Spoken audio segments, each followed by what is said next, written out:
Assalamualaikum dan salam sejahtera bersama cikgu dalam Sains Tingkatan 3 bab 1 iaitu rangsangan dan gerak balas. Bahagian pertama kita belajar tentang organ deria hidung. Hidung adalah untuk organ deria bau. Yang pertama kita nak mengenal pasti struktur hidung. Di sini ada beberapa struktur yang perlu diketahui kedudukannya dan fungsinya. Yang pertama kita lihat di bahagian atas. Atas adalah saraf deria ataupun dipanggil saraf olfaktori di bahagian atas yang bersambung dengan otak. Yang kedua ini adalah lapisan epitelium olfaktori dan ini adalah lapisan sel deria bau yang sangat penting. Sel deria ni lebih kurang 10 juta ya yang terletak di bahagian atas rongga hidung. Mana rongga hidung? Ini label rongga hidung adalah di bahagian besar ni. Ini adalah rongga hidung dan sel deria berada di atas rongga hidung.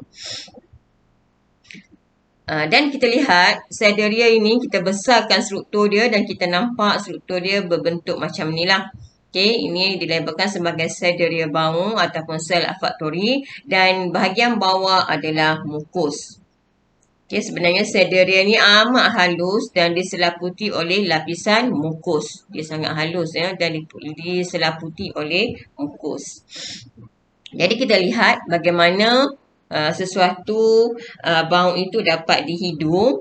Sebenarnya bahan kimia dalam udara akan melarut dalam lapisan mukus. Bahan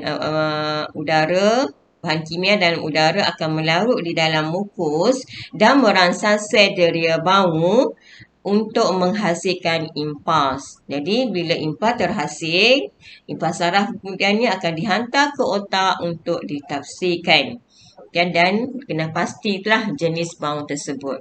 Kita lihat macam mana pergerakan bahan kimia dalam udara ya. Masuk melalui lubang hidung, terus kepada rongga hidung dan merangsang sel deria bau. Secara ringkasnya kita boleh lihat di sini, bahan kimia larut dalam mukus. Maksudnya bahan kimia dalam udara akan melarut dalam lapisan mukus dan seterusnya di sini lapisan mukus itu akan merangsang sel deria bau hasilkan impas saraf. Maksudnya bahan kimia dalam mukus tadi dia akan merangsang sel deria hasilkan impas dan akhir sekali impas saraf akan dihantar ke otak untuk ditafsirkan. So simple saja kan? Fenomena yang biasa berlaku lah apabila seseorang itu sesama, deria bau dia tidak dapat berfungsi dengan baik. Kita tengok contoh Mr. Bean ni, sesama ni. Mengapa seseorang yang sesama tidak dapat mengesam bau dengan baik? Biasa berlaku pada kita kan. Jadi sebenarnya ianya berlaku disebabkan oleh mukus yang terlalu banyak pada sel-sel deria. Mukus yang terlalu banyak pada sel-sel deria ini akan menghalang bahan kimia merangsang reseptor deria. Sebab terlalu banyak kan. Jadi dia menghalang bahan kimia ini merangsang reseptor dia. Itu menyebabkan reseptor bau tidak dapat hasilkan impas saraf dengan baik. So jelas kan? Mukus banyak, so halang bahan kimia rangsang reseptor. Jadi reseptor bau tidak dapat hasilkan impas saraf dengan baik. Kita pergi kepada organ deria yang seterusnya iaitu lidah. Lidah ialah organ deria rasa.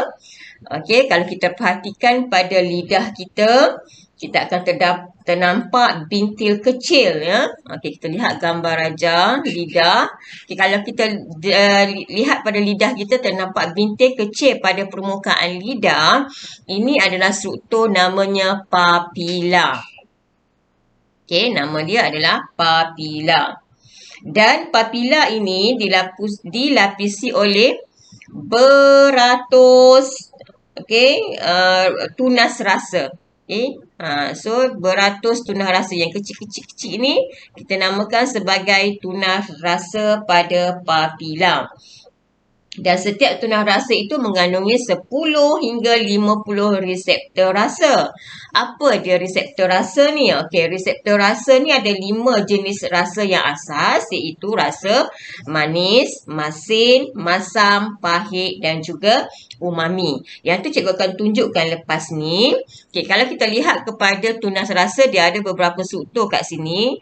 Okey, di bahagian tengah dia adalah liang.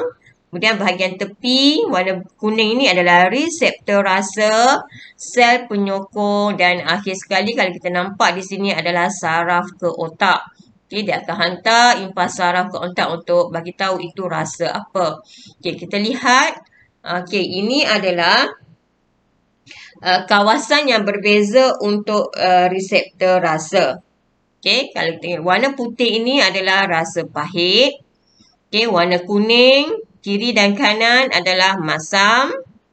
Warna biru, kiri dan kanan adalah kawasan masin. Depan sekali adalah manis. Dan tengah-tengah ini adalah untuk rasa umami. Apa dia umami ni? Kita lihat.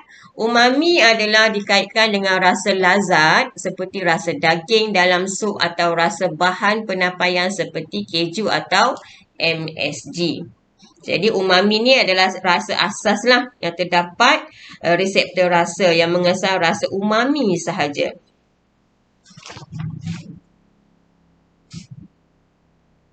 Okay, kita lihat bagaimana sesuatu rasa itu boleh dirasai.